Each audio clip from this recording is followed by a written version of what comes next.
أشهد أن لا إله إلا الله وحده لا شريك له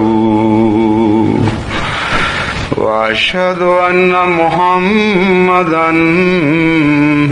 عبده ورسوله أما بعد فأعوذ بالله من الشيطان الرجيم بسم الله الرحمن الرحيم الحمد لله رب العالمين الرحمن الرحيم مالك يوم الدين إياك نعبد وإياك نستعين اهدنا الصراط المستقيم صراط الذين أنعمت عليهم غير المغضوب عليهم ولا الضالين.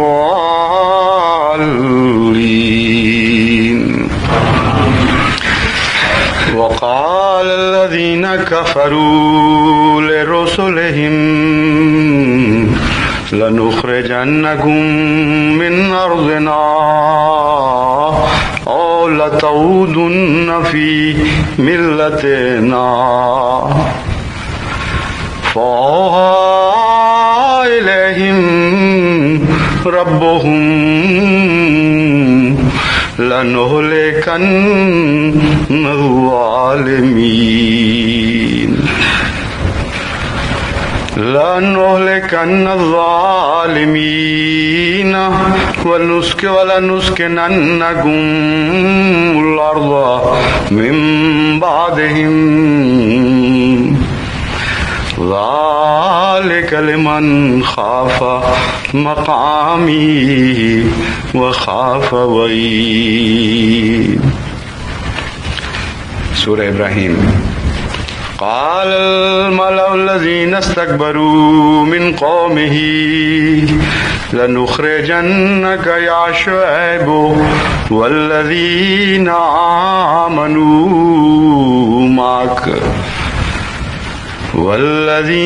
آمنوا معك من قريتنا لتعودن في ملتنا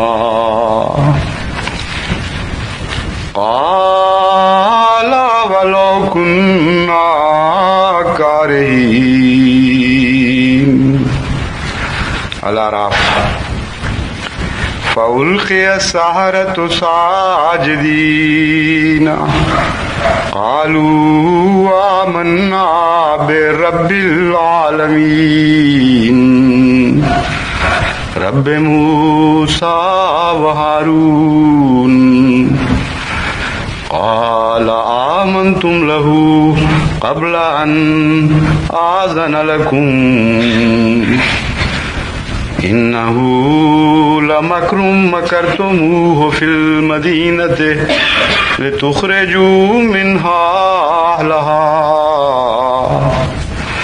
فسوف تعلمون. لأقطعن أيديكم وأرجلكم من خلاف ثم لأصلبنكم أجمعين.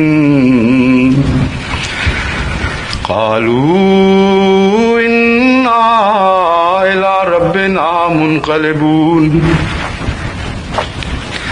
قالوا إنا إلى ربنا منقلبون. وما تنقم منا إلا أن آمنا بآيات ربنا لما جاءتنا وما تنقم منا إلا أن آمنا بآيات ربنا لما جاءتنا ربنا افرغ علينا صبرا وتوفنا مسلمين ربنا افرغ علينا صبرا وتوفنا مسلمين. الاعراف. ولا يحسبن الذين كفروا انما نملي لهم خير لانفسهم انما نملي لهم ليزدادوا اثما ولهم عذاب مهين. آل عمران. یہ تمام آیات جو میں نے آپ کے سامنے مختلف صورتوں سے اخذ کر کے تلاوت کی ہیں، ان سے متعلق میں گزشتہ ایک سال میں مختلف خطبات میں اظہار خیال کر چکا ہوں اور ان کے مضمون کو جماعت کے سامنے مختلف شکلوں میں واضح کر چکا ہوں. لیکن آج ان سب کو اکٹھا اس لیے میں نے پڑھا ہے کہ ان پر اجتماعی غور کرنے سے ایک نیا مضمون سامنے آتا ہے جس کا موجودہ حالات سے ایک بہت گہرا تعلق ہے، اور ایک ایسا فلسفہ انسان کے سامنے ابھرتا ہے جو تاریخ انبیاء کے مطالعہ کے سوا انسان پر روشن نہیں ہو سکتا. ان آیات کے اجتماعی مطالعہ سے یہ معلوم ہوتا ہے کہ ظہور نبوت ہمیشہ ایسے حالات میں ہوتا ہے جب دنیا بالعموم یا کوئی قوم بالعموم دہریت کا شکار ہو چکی ہوتی ہے، اور دہریت کے ساتھ ظہور نبوت کا ایک گہرا تعلق ہے. دیگر بدعمالیاں بھی نبوت کی اصلاح کے تابع ہوتی ہیں، لیکن دہریت ایک ایسی بیماری ہے کہ جب یہ خون میں داخل ہو جائے اور ایک زہر بن کر پھیل جائے تو اس کا علاج سوائے نبوت کے اور کوئی نہیں. چنانچہ جب قوم دہریت کی طرف مائل ہو جاتی ہے اس وقت ضرورت نبوت ہوتی ہے، جیسا کہ پہلے کبھی نہیں پیش آئی ہوتی، اور اس کے سوا چارہ کوئی نہیں رہتا. یہ دہریت ابتدا میں ایک مخفی حالت میں رہتی ہے. قومیں بظاہر مذاہب کی طرف منسوب ہوتی ہیں اور مذاہب کے نام پر بڑا فساد بھی برپا کرتی ہیں، اور بلند بانگ دعوی بھی کرتی ہیں اور مذاہب کی تبلیغ میں بھی مصروف نظر آتی ہیں، لیکن اندر سے ان کا ایمان کھایا جا چکا ہوتا ہے، اور حقیقت میں اللہ کی ہستی پر ان کا ایمان اٹھ چکا ہوتا ہے. یہی وہ فلسفہ ہے جس کو حضور صلی اللہ علیہ وآلہ وسلم نے ان الفاظ میں بیان فرمایا کہ لو کان الایمان عند الثریا لنالہ رجل من ہؤلاء یا رجال من ہؤلاء.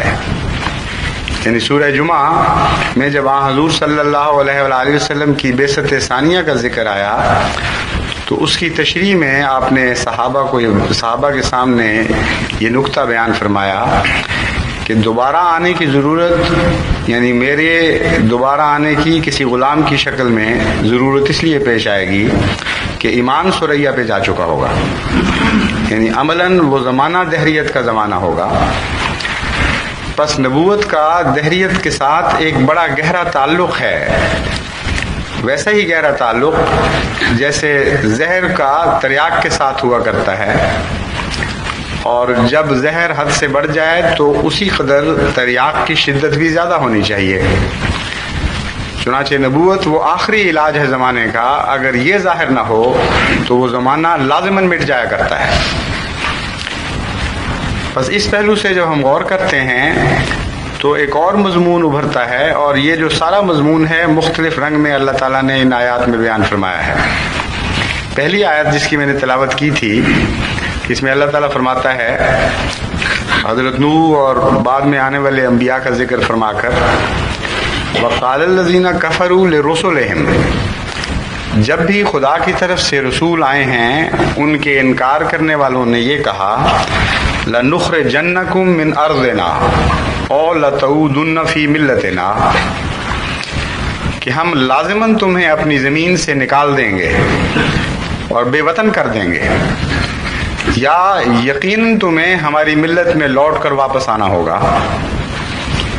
یہ کلمہ ہے دہریت کا کلمہ۔ جب تک کوئی کہنے والا خدائی اختیار اپنے ہاتھ میں نہ لے اس وقت تک یہ فکرہ کہہ ہی نہیں سکتا،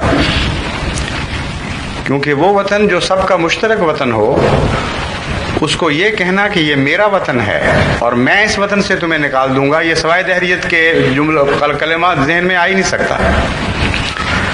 اور وطن سے نکالنے کا صرف یہ مطلب نہیں کہ جسم کے لحاظ سے اٹھا کے باہر پھینک دیا جائے گا، وطن سے نکالنے کا یہ بھی مفہوم ہے اور انبیاء کی تاریخ سے ثابت ہے کہ شہری حقوق سے محروم کر دیا جائے گا۔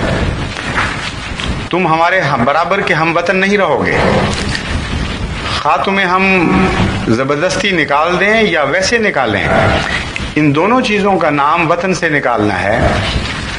بلکہ وہ پہلی شکل بعض دفعہ زیادہ مرغوب ہوا کرتی ہے قوموں کو کہ وطن سے نہ نکلنے دیا جائے اور پھر بھی بے وطن کر دیا جائے۔ چنانچہ انہی آیات کے مطالعہ سے پتہ چلتا ہے کہ فرعون نے یہی شکل اختیار کی تھی۔ اس نے کہا تھا کہ میں تمہیں یہاں رکھوں گا اور نہیں نکلنے دوں گا، اور اس کے باوجود تمہیں میں بے وطن کر دوں گا، تم ایک دوسری قوم اور مغلوب قوم کی طرح میرے تابع رہو گے اور نہایت دردناک زندگی تمہاری ہوگی، ورنہ تمہیں واپس ہماری ملت کی طرف لوٹانا ہوگا۔ تو بے وطن کرنے کا ایک یہ مضمون ہے جو دہریت کے سوا پیدا ہی نہیں ہو سکتا۔ اس موقع پر اللہ تعالیٰ فرماتا ہے کہ جب جنگ واضح ہو جاتی ہے، معاملہ کھل جاتا ہے، تو پھر خدا اور میرے بندوں کے مخالفین، میرے اور میرے بندوں کے مخالفین کے درمیان سے میرے بندے ایک طرف ہٹ جاتے ہیں اور درمیان میں کوئی نہیں رہتا۔ پھر میں جانوں اور میرے بندوں کے مخالفین جانیں، پھر یہ جنگ میری اور ان لوگوں کی شروع ہو جاتی ہے جو میرے بندوں کو میرے نام پر دکھ دیتے ہیں۔ لیکن اس مضمون پر مزید روشنی ڈالنے سے پہلے میں یہ بتانا چاہتا ہوں کہ ان آیات کے مطالعہ سے بہت ہی واضح طور پر یہ بات انسان کے ذہن میں ابھرتی ہے کہ جب قوم کو کوئی نبی مخاطب کرتا ہے خدا کے نام پر، تو جیسا کہ میں نے بیان کیا اس سے پہلے، اس واقعہ سے پہلے ان کو یہ معلوم نہیں ہوتا کہ وہ دہریہ ہو چکے ہیں۔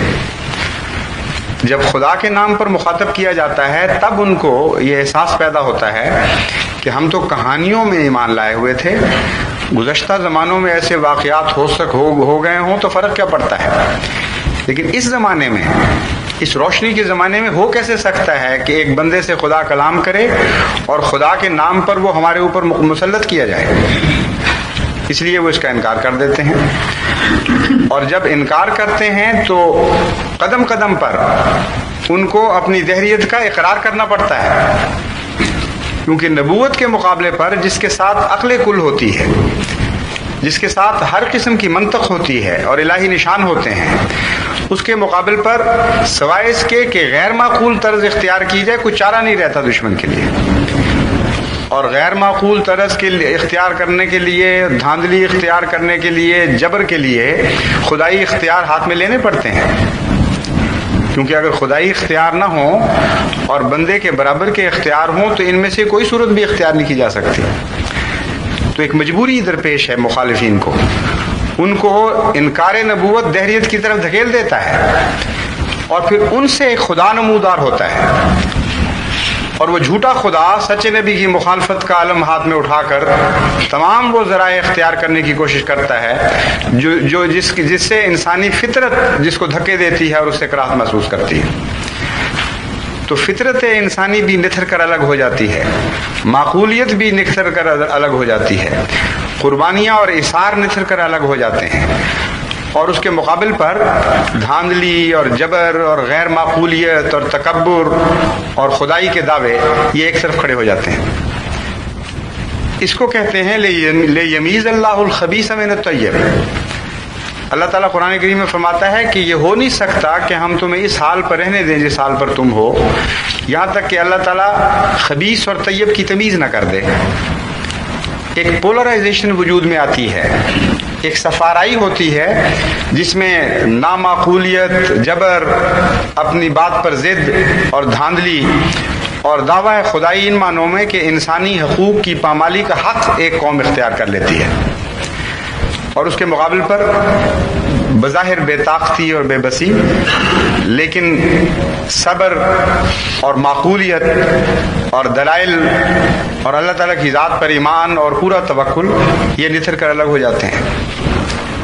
تو یہ وہ آخری پولرائزیشن ہے، یہ آخری سفارائی ہے جس کے بعد پھر خدا کے دخل دینے کا وقت آتا ہے. لیکن اس سے پہلے ایک اور واقعہ رونما ہو جاتا ہے جس کا قرآن کریم کی بعد اگلی آیات ذکر کریں گی. دوسری آیت جس کی میں نے تلاوت کی تھی اس میں اس مضمون کو استکبار کے ذریعے کھول کر بیان فرمایا.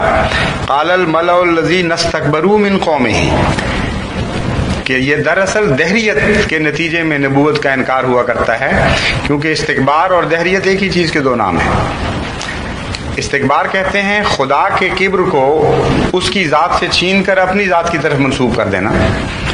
بڑائی تو صرف اللہ ہی کی ہے، اللہ اکبر میں یہی تعلیم دی جاتی ہے. اگر انسان اپنے آپ کو اکبر کہنے لگ جائے تو اس کا نام ہے استکبار. وہ کبر جو کسی کی ذات کو زیبا نہ ہو، جو اس کا حق نہ ہو، اسے وہ چھین کر کسی سے زبردستی اپنا لے. یہ باب استفعال سے استکبار نکلا ہے، جس کے یہ معنی ہیں کہ کسی کی چیز کو اپنا لینا. استحصال جس طرح ہے، چیز حاصل نہ کر سکے تو استحصال کرے، چھین لے، ہضم کر لے، غصب کر لے. تو خدا تعالیٰ کا کبر چھین لینے کا نام استکبار ہے، اور یہ سوائے دہریت کے پیدا نہیں ہو سکتا. اس نے بھی حضرت شعیب کے مخالفین نے بھی اس آیت سے پتہ چلتا ہے یہی دعویٰ کیا، لَنُخْرِجَنَّكَ يَا شُعَيْبُ وَالَّذِينَ آمَنُوا مَعَكَ مِنْ قَرْيَتِنَا أَوْ لَتَعُودُنَّ فِي مِلَّتِنَا، یا تمہیں ہمیں واپس لوٹ کر آنا ہوگا. اگلی آیت میں ان کی اس قوم کی یا ان لوگوں کی خدائی کا بھانڈا پھوڑ دیا ہے حضرت شعیب نے، اور ایسا پیارا جواب دیا ہے کہ سارا انفلیٹڈ غبارہ جو ہے وہ ایک دم کلیپس کر کے بالکل بے معنی اور خالی ہو جاتا ہے اپنے استکبار سے. جواب دیتے ہیں قال اولو کنا کارہین، کہ تم کہتے ہو ہماری ملت میں لوٹ آؤ. تو ملت میں لوٹ آنا تو ذہن اور دل سے تعلق رکھنے والی بات ہے. یہ کیسے ہو سکتا ہے کہ ہمارے دل قائل نہ ہوں اور تم زبردستی اپنی ملت میں ہمیں واپس لے آؤ؟ تو تم تو اتنے بے اختیار ہو اے خدائی کے دعوے دارو کہ تمہارا تو اتنا بھی اثر نہیں ہے ہمارے دماغ اور دل پر کہ تمہاری تلواریں ہمارے دماغوں اور دلوں کو یہ قائل کر سکیں کہ تمہاری ملت میں آنا بہتر ہے. کتنا عظیم الشان جواب ہے. اظہار درد کا بھی کمال ہے اور اظہار حکمت کا بھی کمال ہے. ایسی غالب دلیل دی ہے اس جھوٹی خدائی کے خلاف کہ جس کے سامنے کسی کی پیش نہیں جا سکتی، کہ تم تو بہت بڑے بن رہے ہو، تم تو کہتے ہو ہماری زمین ہے، ہم تمہیں نکالیں گے یا زبردستی واپس لے آئیں گے. تو حالت تمہاری یہ ہے کہ نہ ہمارے دل کو قائل کر سکو نہ دماغ کو قائل کر سکو. اس کے بعد اللہ تعالیٰ فرماتا ہے کہ یہ مضمون آگے بڑھ کر فرعونیت میں تبدیل ہو جاتا ہے، کیونکہ ان تین مثالوں کے بعد پھر فرعون کی مثال آتی ہے، اور جس میں ایک اور پیغام ہے. وہ یہ ہے کہ جب تم سچی نبوت کا انکار کرو گے اور اپنے لیے خدائی کی صفات اپنے لیے ہتھیانے کی کوشش کرو گے تو تم پر ایک جھوٹا خدا مسلط کیا جائے گا جس کے قبضہ قدرت سے پھر تم نہیں نکل سکو گے اور دردناک عذاب میں مبتلا کیے جاؤ گے. کیونکہ سچی نبوت سے اگر تم بچنا چاہتے ہو تو اس کا متبادل آزادی نہیں رہی. اب جب خدا فیصلہ کرتا ہے تمہیں اپنے قبضے میں لینے کا تو دو ہی شکلیں ہیں، یا تمہیں اللہ کے قبضے میں آنا پڑے گا یا غیر اللہ کے قبضے میں جانا پڑے گا. تو جو تمہارے انکار کا فلسفہ ہے، جو نفسیاتی کیفیت انکار پر منتج ہو رہی ہے، وہ تو دہریت ہے اور خدائی کا دعویٰ ہے. تو اس کی سزا یہ ہے کہ تم پر پھر ایک فرعون مسلط کیا جائے گا. اس مضمون کو اللہ تعالیٰ بیان فرماتا ہے وَأُلْقِيَ السَّحَرَةُ سَاجِدِينَ کہ دیکھو جب جادوگروں نے جو فرعون کی تائید میں کھڑے تھے انہوں نے دیکھا کہ خدا موسیٰ کی طرف ہے اور نہ ہماری طرف ہے نہ ہمارے فرعون کی طرف ہے، تو باوجود اس کے کہ نہایت عاجز اور کمزور لوگ تھے قالوا آمنا برب العالمین، انہوں نے کہا ہم تو رب العالمین پر ایمان لے آتے ہیں. اور یہ وضاحت کرنے کے لیے کہ کہیں غلطی سے فرعون نہ یہ سمجھ لے کہ میں ہی رب العالمین ہوں، انہوں نے مزید کہا رب موسیٰ و ہارون، ہم اس خدا کو رب العالمین تسلیم کرتے ہیں جو موسیٰ اور ہارون کا خدا ہے. قال آمنتم لہ قبل ان آذن لکم، بڑے بے وقوف لوگ ہو اور بڑے سرکش ہو کہ میری اجازت کے بغیر کسی اور خدا پر ایمان لاتے ہو. گویا فرعون کا یہ کہنا بتا رہا ہے کہ وہ اپنے آپ کو رب العالمین سے بالا سمجھ رہا تھا. یہ کہہ رہا تھا کہ میرے سوا تو اور کوئی رب نہیں ہے جس کی تم اطاعت کرو اور مجھ سے پوچھے بغیر کسی ماتحت کی اطاعت کا تمہیں کوئی حق نہیں ہے. چنانچہ کہتا ہے کہ دیکھو فسوف تعلمون، اس جرت اور اس سرکشی کی سزا بھی میں تمہیں دوں گا. اگر میں تمہارا خدا نہیں ہوں تو سزا دینے کا حق مجھے کیسے حاصل ہو گیا، سزا دینے کی طاقت مجھے کیسے نصیب ہو گئی. اور سزا جو اس نے تجویز کی وہ یہ تھی لَأُقَطِّعَنَّ أَيْدِيَكُمْ وَأَرْجُلَكُمْ، کہ ہم تمہارے ہاتھ کاٹ دیں گے اور پاؤں کاٹ دیں گے، بازو کاٹ دیں گے اور پاؤں کاٹ دیں گے مخالف سمتوں سے، اور کلیتاً بیکار کر دیں گے. روزی سے محروم کرنے کے لیے اور انتہائی ذلت اور فلاکت کی حالت میں کسی قوم کو مبتلا عذاب کرنے کے لیے اس سے بہتر اور کوئی طریق نہیں ہو سکتا. ہاتھ کاٹنے سے مراد ہے روزی کے ذریعے کاٹ دیے جائیں، ایسے ذرائع اختیار کیے جائیں کہ کلیتاً ان کی اقتصادی حالت کو تباہ کر دیا جائے. اور پاؤں کاٹنے سے مراد یہ ہے کہ جائے فرار نہ رہنے دی جائے، وہ بھاگنا چاہیں تو ان کو نہ بھاگنے دیا جائے.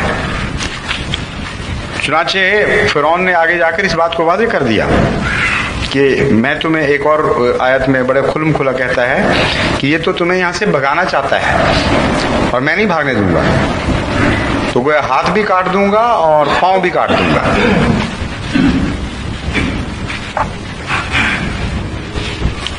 قالوا انا الی ربنا منقلبون، کہ تم جو خدائی کا، اس میں ہر جگہ جو جواب ہے انبیاء کا حیرت انگیز ہے. اس میں اپنے ایمان کا اس بات بھی ہے، توکل اللہ بھی ہے، اللہ بھی ہے، صبر اور مظلومیت بھی ہے، اور ایک جھوٹے خدا کا ایسا منہ توڑ جواب ہے کہ اس کے پاس اس کا کوئی جواب ممکن نہیں رہتا. ان جادوگروں نے جو حضرت موسیٰ پر ایمان لے آئے تھے انہوں نے کہا اچھا یہ سب کچھ تم کرو گے، انا الی ربنا منقلبون، اگر تم یہ سب کچھ کرو گے تو ہم اپنے رب کی طرف لوٹ جائیں گے. کیسا عظیم الشان جواب ہے، اس پر غور کریں تو فصاحت و بلاغت کا یہ ایک معراج ہے. انا الی ربنا منقلبون، کہ تم تو اب دشمن خدا ہو جاؤ گے نا، تم تو ایک مخالف خدا بن جاؤ گے ہمارے، اس لیے ہمارے پاس تم یہ سمجھو گے کہ اس کے تمہارے ظلموں کے نتیجے میں ہم تمہاری طرف آئیں گے. کتنے بے وقوفوں والا خیال ہے. ہمارے پاس تو اور بھی اس کے سوا چارہ نہیں رہے گا کہ اپنے خدا کی طرف لوٹ جائیں جو ہمارا رب ہے، اور ہم اس کے قریب ہو جائیں گے جتنا تم ہمیں دور کرنے کی کوشش کرو گے. کیونکہ ظلم کے نتیجے میں تو قومیں دور ہٹا کرتی ہیں، قریب نہیں آیا کرتی.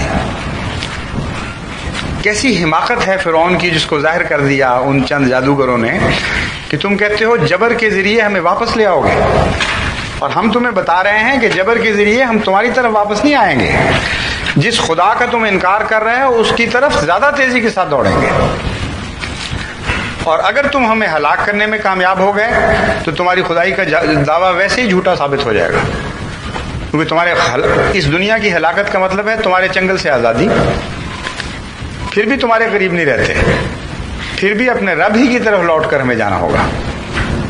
کیسی بے اختیاری ہے ان انسانوں کی جو خدائی کا دعویٰ کر دیتے ہیں، جس کو اس جواب میں ظاہر کیا گیا ہے۔ اور ساتھ ہی کہا کہ ہم جانتے ہیں کہ تمہیں تکلیف کیا ہے، کس بات کا غصہ ہے۔ وَمَا تَنْقِمُ مِنَّا إِلَّا أَنْ آمَنَّا بِآيَاتِ رَبِّنَا، تم سوائے اس کے کسی بات کو برا نہیں منا رہے کہ ہم نے اپنے رب کے نشانات کو دیکھا اور انہیں قبول کیا جب وہ ہمارے پاس آئے۔ ربنا افرغ علینا صبرا وتوفنا مسلمین، اے خدا یہ ہمارے ارادے ہیں کہ ہم تیری خاطر اپنا سب کچھ لوٹانے کے لیے تیار بیٹھے ہیں، لیکن ہم خدائی کے دعوے دار تو نہیں، ہم تو عاجز بندے ہیں، اس لیے یہ بھی نہیں کہہ سکتے کہ اس کی توفیق پائیں گے جب تک تو توفیق نہیں دے گا۔ کیسا کامل مضمون ہے کہ عقل دنگ رہ جاتی ہے۔ اس کو کہتے ہیں قرآن کریم کی صداقت کا معجزہ اور نشان۔ حیرت انگیز کتاب ہے کہ اس کی کوئی نظیر دنیا میں آپ کو نہیں مل سکتی۔ ایک مربوط مضمون ہے جس میں صرف سطح پر مضمون نہیں چل رہا بلکہ اس کے اندر ڈوبے ہوئے گہرے مضامین کا سلسلہ ساتھ ساتھ جاری ہے۔ ربنا افرغ علینا صبرا، کہتے ہیں اے خدا ہم تو تیرے نام پر یہ دعوے کر بیٹھے ہیں، سب کچھ اپنے لیے تو ہم نے کچھ بھی نہیں کہا۔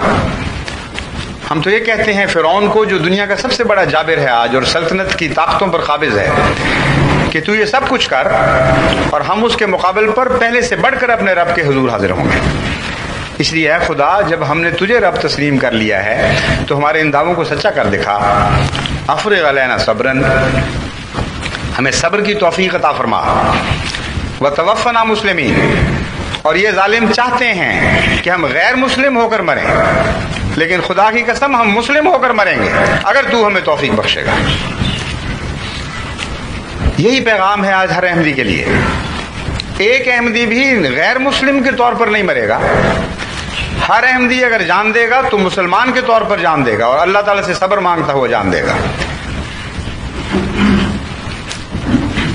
پھر خدا فرماتا ہے کہ یہ کچھ ظلم ہو بھی جائیں گے اور ہو سکتا ہے تم دیکھو کچھ دیر کے لیے مہلت مل رہی ہو، لیکن اس مہلت سے تم نے گھبرانا نہیں ہے، کیونکہ یہ ہماری تقدیر کا حصہ ہے۔ ہم کچھ حصہ آزمائش کا ڈالا کرتے ہیں اپنے مومنوں پر، اور وہ کیوں؟ اس لیے کہ اس کے بغیر خدا کا وجود ثابت نہیں ہو سکتا۔ امر واقعہ یہ ہے کہ جیسا کہ میں نے بیان کیا تھا، اس میں دہریت اور خدا پر ایمان کی آخری جنگ کا نقشہ کھینچا گیا ہے، اور یہ جنگ ہمیشہ نبوت کے ظہور پر پیدا ہوتی ہے۔ دہریت اور ایمان باللہ یہ دونوں صفارا ہو جاتے ہیں ایک دوسرے کے مقابل پر۔ اس وقت یہ ضروری ہے کہ ان لوگوں کی کمزوری اور بیچارگی کو ظاہر کیا جائے، کیونکہ اگر وہ کمزور اور بیچارے اور بے بس نہ ہوں تو ان کی فتح کوئی معجزہ نہیں، ان کی فتح کسی خدا کی ہستی کا کوئی ثبوت نہیں۔ ایک طرف ظاہری طاقتیں اپنے عروج پر آ جائیں اور ساری طاقتوں کے سرچشمے ان کے ہاتھوں میں چلے جائیں، اس کے مقابلے پر بالکل نہتے اور بے بس جن کے ہاتھ میں نہ اپنا رزق رہے نہ جائے فرار رہے، ایسے لوگوں کو جب کچھ دیر کے لیے دکھ دیے جاتے ہیں تو پھر جو ان کی فتح ہے وہ خدائی کی کو ثابت کرتی ہے، وہ بتاتی ہے کہ خدا اس کائنات کا موجود ہے۔ چنانچہ فرمایا وَلَا يَحْسَبَنَّ الَّذِينَ كَفَرُوا، مومن تو صبر اور شکر کے ساتھ گزارے کرتے چلے جائیں گے اور اپنے خدا سے غافل نہیں ہوں گے دکھوں کے نتیجے میں، اور خدا سے دور ہٹنے کی بجائے جیسا کہ پچھلی آیت میں بیان ہوا تھا خدا کے اور بھی قریب جائیں گے۔ لیکن ہو سکتا ہے کافر کسی جھوٹے زوم میں مبتلا ہو جائیں اور جھوٹی خوشی میں مبتلا ہو جائیں، اور وہ یہ تعلیق کرنے لگیں کہ دیکھو کوئی خدا نہیں تھا، ان بندوں کا کوئی خدا نہیں تھا، کیونکہ ہم نے ان کو ہر قسم کے عذاب دیے اور ان کے تمام حقوق چھین لیے، اس کے باوجود ان کی مدد کو کوئی باہر کی طاقت نہیں آئی۔ یہ وہم نہ پیدا ہو جائے، اس کا ذکر کرتے ہوئے اللہ تعالیٰ فرماتا ہے مومنوں کے لیے نہیں، کافروں کے لیے، کیونکہ مومنوں کا نقشہ جو پہلے کھینچا گیا ہے اس میں تو ہر دکھ خدا کے قریب کرتا ہے مومن، نہ کہ اسے دور کرتا ہے۔ تو فرمایا لا یحسبن الذین کفروا، یہ وہم اس وہم میں مبتلا نہ ہو جائیں انکار کفروا، یہ وہم اس وہم میں مبتلا نہ ہو جائیں انکار کرنے والے، انما نملی لہم خیر لانفسہم، کہ ہم جو انہیں مہلت دے رہے ہیں یہ ان کے لیے بہت اچھی بات ہے، بہت ڈھیل مل رہی ہے ان کو۔ فرمایا انما نملی لہم لیزدادوا اثما، ہم انہیں مہلت دیتے ہیں تاکہ وہ اپنے گناہوں میں اور بڑھ جائیں، اور ان کا کفر اور ان کا تمرد اور ان کا خدائی کا دعویٰ اور کھل کر سامنے آ جائے دنیا کے، یہاں تک کہ کوئی شک کی گنجائش نہ رہے کسی کے لیے کہ آج خدائی اور بے خدائی کی جنگ ہونے والی ہے۔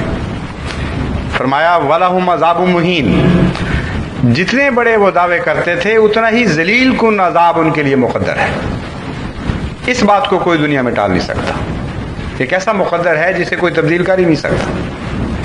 چنانچہ حضرت مسیح موعود علیہ الصلوۃ والسلام نے اسی لیے فرمایا کہ اگر تیرا بھی کچھ دی ہے بدل دے جو میں کہتا ہوں، کہ عزت مجھ کو اور تجھ کو ملامت آنے والی ہے۔ کتنا عظیم الشان دعویٰ ہے، لیکن ایک عاجز بندے کا دعویٰ ہے، اپنی طاقت کی بنا پر یہ دعویٰ نہیں، یقین کی بنا پر دعویٰ ہے، کامل غیر متزلزل ایمان کی بنا پر دعویٰ ہے۔ یہ وہ صورتحال ہے جس میں یہ مذہب کی فتح اور غیر مذہبی قوتوں کی شکست آخری شکل میں ظاہر ہوتی ہے۔ چنانچہ یہی وجہ ہے کہ میں جماعت کو جب مجھ سے پوچھا گیا کہ کیا ہمیں کرنا چاہیے، تو سب سے زیادہ میں نے دعاؤں کی طرف توجہ دلائی، اور بعض لوگوں کو اطمینان نصیب نہیں ہوا کیونکہ اتنا جوش ہے طبیعتوں میں، اتنے ولولے ہیں اپنی زندگیاں پیش کرنے کے لیے، اپنی ہر چیز خدا کی راہ میں داؤ پر لگا دینے کا جوش، کہ وہ کہتے ہیں آپ نے تو کچھ بھی ہمیں جواب میں نہیں بتایا، ٹھیک ہے دعا تو ہم کرتے ہی ہیں لیکن اور کچھ بتائیں تاکہ ہمیں تسلی ہو کہ ہم کچھ کر رہے ہیں۔ میں جماعت کو بتا دینا چاہتا ہوں کہ جماعت کے مفاد میں، اسلام کے مفاد میں، ان حدود کے اندر رہتے ہوئے جن کی قرآن کریم اجازت دیتا ہے، جب بھی مجھے کسی قربانی کی، کسی شخص کی قربانی کی ضرورت پیش آئے گی، کسی جماعت کی قربانی کی ضرورت پیش آئے گی، میں ہرگز اس سے گریز نہیں کروں گا۔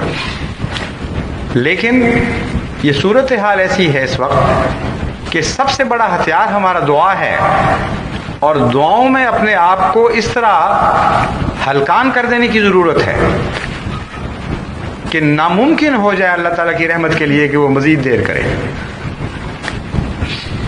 اس کے سوا اور کوئی اس وقت صورتحال ہے نہیں، کیونکہ جیسا کہ میں نے بیان کیا تھا یہ کفر، مخفی کفر اور ظاہر کفر، ان دونوں کی ایمان باللہ کے مقابل پر ایک جنگ چل رہی ہے، اور جب آپ اپنے دلوں کو ٹٹولیں گے تو آپ پر یہ ایک حیرت انگیز انکشاف ہوگا کہ آپ کے اندر بھی یہ جنگ شروع ہو چکی ہے۔ پردہ غیب پر ان حالات میں ایمان لانا اور دعا کو ایک مؤثر ذریعہ سمجھنا، یہ بھی ایک بہت بڑا امتحان ہوا کرتا ہے، اور ہر مومن بھی ایمان کی ایک حالت پر نہیں ہوا کرتا۔ بہت سے مومن ایسے ہوتے ہیں جب ان کے ذرائع یعنی مادی اور دنیاوی ذرائع کاٹ دیے جاتے ہیں تو وہ اپنے آپ کو بے بس سمجھ کر اس لیے دعا کرتے ہیں کہ اب چارہ اور کوئی نہیں رہا۔ یہ بھی ایک دہریت کی مخفی قسم ہے، کیونکہ جو خدا کا بندہ ہے وہ سب سے پہلے خدا کی طرف متوجہ ہوتا ہے، اور دنیاوی ذرائع کی طرف اس لیے متوجہ ہوتا ہے کہ میرے خدا کا حکم ہے کہ جو کچھ مقدور بھر ہے وہ تم ضرور کرو۔ چنانچہ ایسی حالت میں حقیقت میں ایمان پہچانا جاتا ہے جبکہ ذرائع ہاتھ سے مسدود ہو جائیں، پھر ایک اور طرح کا امتحان بھی آتا ہے۔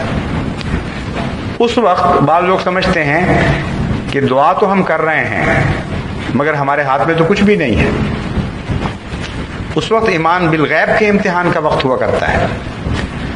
اگر ایسی صورت میں جماعت یعنی ایک مظلوم جماعت جس پر ظلم کیے جا رہے ہیں اور ساری مادہ پرستی کی طاقتیں اس کے مقابل پر کھڑی ہو گئی ہیں، وہ اگر ایمان کا دامن ہاتھ سے نہ چھوڑے اور دعا اس یقین سے کرے کہ لازماً قبول ہوگی، ساری کائنات کی طاقتیں ہماری پشت پر کھڑی ہیں اور ہمارے مد مقابل کو وہم ہے کہ وہ طاقتور ہے، جب اس یقین سے دعا کی جاتی ہے تو خدا الہی غیب اور دنیا کے حاضر کی لڑائی ہو جاتی ہے۔ وہ قوم جس کے ہاتھ میں کچھ بھی نہ رہا ہو، جب وہ دعا کرتی ہے تو ایمان بالغیب کا وہ امتحان کا وقت ہوا کرتا ہے، اور اگر وہ یقین کرے کہ سب سے بڑا ہتھیار دعا ہے تو عظیم الشان تبدیلیاں اس کے اندر پیدا ہونی شروع ہو جاتی ہیں۔ ساری فتوحات کے دروازے ایمان بالغیب کی راہ سے کھلتے ہیں۔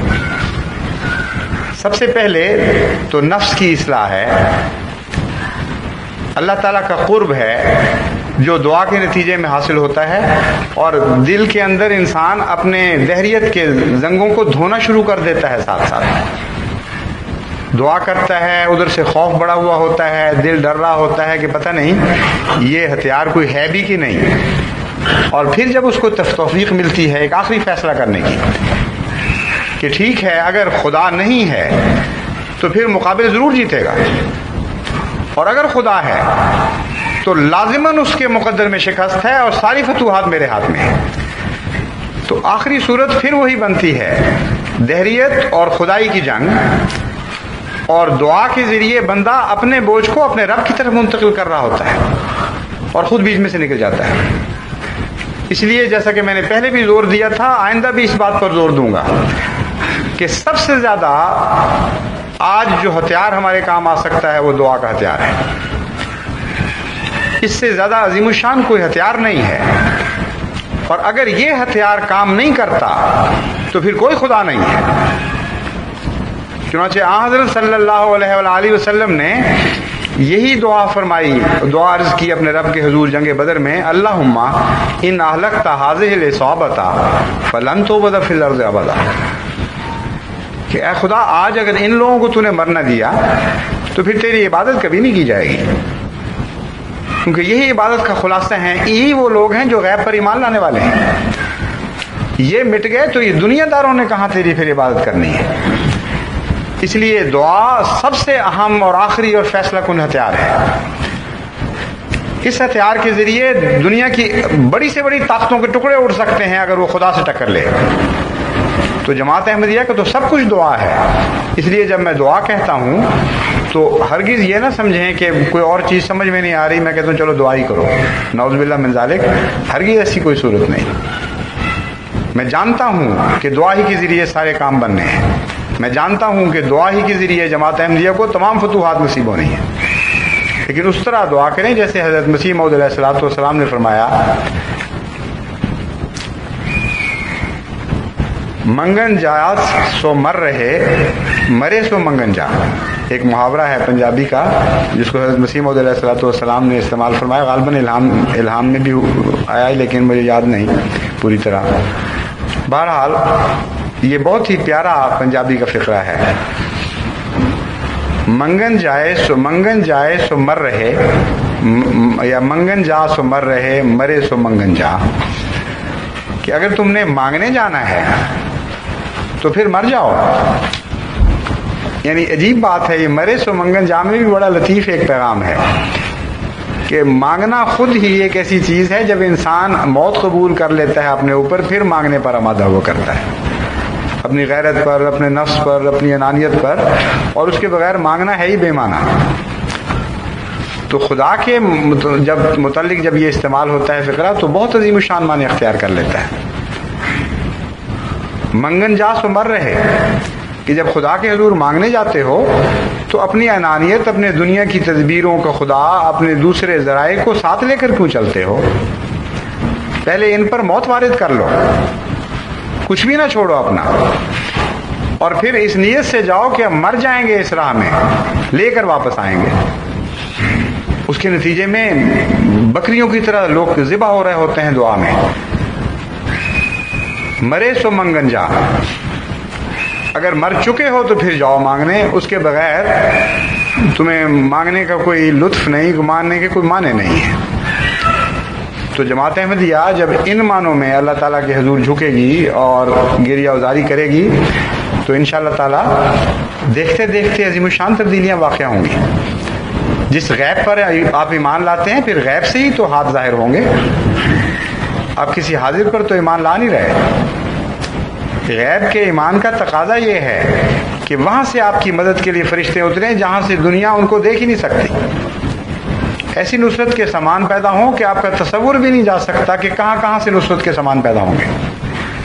بارش کے قطروں کی طرح ہر طرف سے پھر اللہ تعالیٰ کی نصرت نازل ہونے لگ جاتی ہے۔ اور لیکن یہ یقین، کامل یقین رکھیں کہ لازماً آپ نے جیتنا ہے، سوال ہی نہیں پیدا ہوتا کسی جھوٹے خدا کے جیتنے کا۔ اور اس یقین کے ساتھ قربانی کے لیے تیار رہیں، کیونکہ مرے سو منگن جا میں یہ پیغام بھی ہے کہ جب تم خدا کے حضور مانگنے کے لیے جا رہے ہو تو اس کے حضور اپنی ہر چیز، اپنی ہر خواہش پر بھی موت طاری کر لو۔ پھر جو کچھ مٹ جاتا ہے مٹ جائے، فرق ہی کوئی نہیں پڑتا۔ وہ قوم جو مرنے پر تیار ہو چکی ہوتی ہے، مارنے پر نہیں بلکہ مرنے پر، اس قوم کو دنیا میں کوئی شکست نہیں دے سکتا۔ چنانچہ یہ دوسرا واقعہ بھی جنگ بدر سے ہی ثابت ہے۔ دعا کا آخری مفہوم بھی جنگ بدر سے پتہ چلتا ہے اور یہ مضمون بھی جنگ بدر سے ثابت ہوتا ہے۔ چنانچہ جب حضرت صلی اللہ علیہ وآلہ وسلم کے صحابہ اپنی نہایت غربت اور قسم پرسی کی حالت میں صف آرا تھے، 313، جن میں بوڑھے بھی تھے، بچے بھی تھے، ایسے بھی تھے جن کے ہاتھ میں لکڑیوں کی تلوار تھی، ایسے بھی تھے جو لنگڑے تھے، ایسے غریب بھی تھے کہ جب وہ شہید ہوئے تو ان کے بدن کی چادر ان کو پورا ڈھانپ نہیں سکتی تھی۔ اوپر کا جسم ڈھانکتے تھے تو نیچے کا ننگا ہو جاتا تھا، نیچے کا ڈھانپتے تھے تو اوپر کا ننگا ہو جاتا تھا۔ نہایت ہی قسم پرسی کی حالت تھی۔ اس کے مقابل پر 1000 عرب کا چوٹی کا چنیدہ جوان، سرخ اونٹوں پر سوار اور گھوڑوں پر سوار، اور ساتھ ان کے طبلے اور بینڈ، اور عورتیں جو مشہور جنگی گیت گایا کرتی تھیں اور مخالفین پر ان کی آوازیں ایک رعب طاری کر دیا کرتی تھیں، اور اپنے ساتھیوں پر میں کے دلوں میں بڑے بڑے ولولے جاگنے لگتے تھے ان آوازوں سے۔ وہ طائفے بھی ساتھ تھے جو جنگی نغمے گانے کی بڑی چوٹی کی ماہرین عورتیں تھیں۔ تو اس حالت میں جب کفار مکہ نے ایک نمائندے کو بھیجا کہ پتہ تو کرو کہ محمد مصطفیٰ صلی اللہ علیہ وسلم کے لشکر کا حال کیا ہے، وہ ہیں کون لوگ جو ہمارے مقابلے پر آئے ہیں۔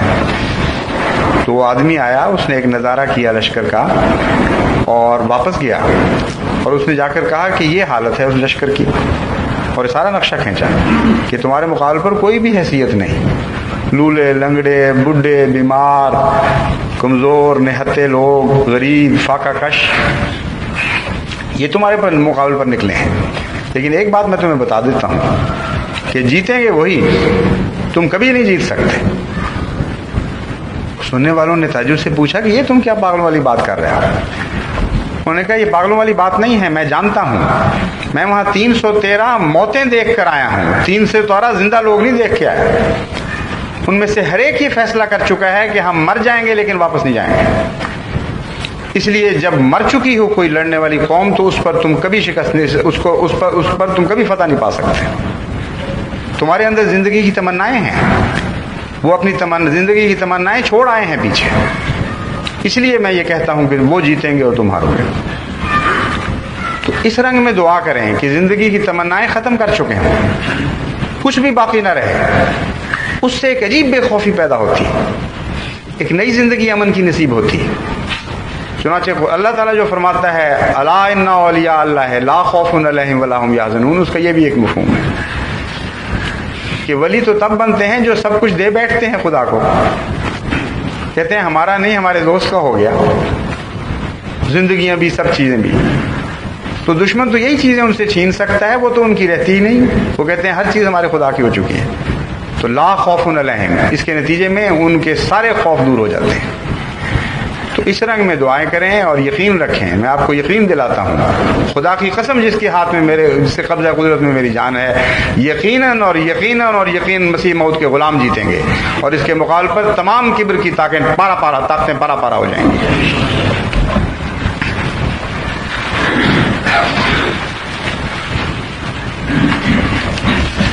الحمد للہ نحمدہ ونستعینہ ونستغفرہ ونؤمن بہ ونتوکل علیہ ونعوذ باللہ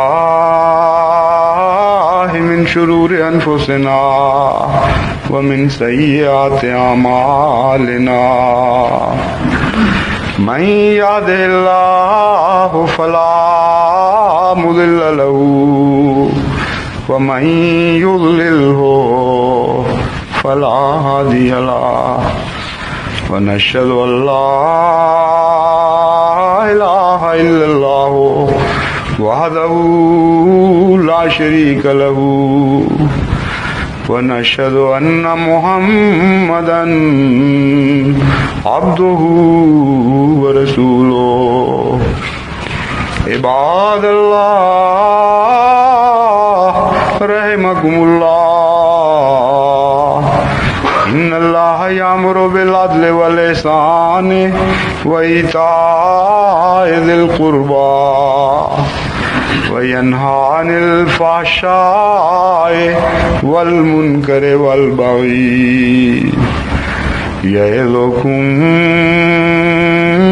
لعلكم تذكرون. اذكروا الله يذكركم وادعوه يستجب لكم ولذكر الله اکبر. نماز کے لیے سمے درست کر لیجیے.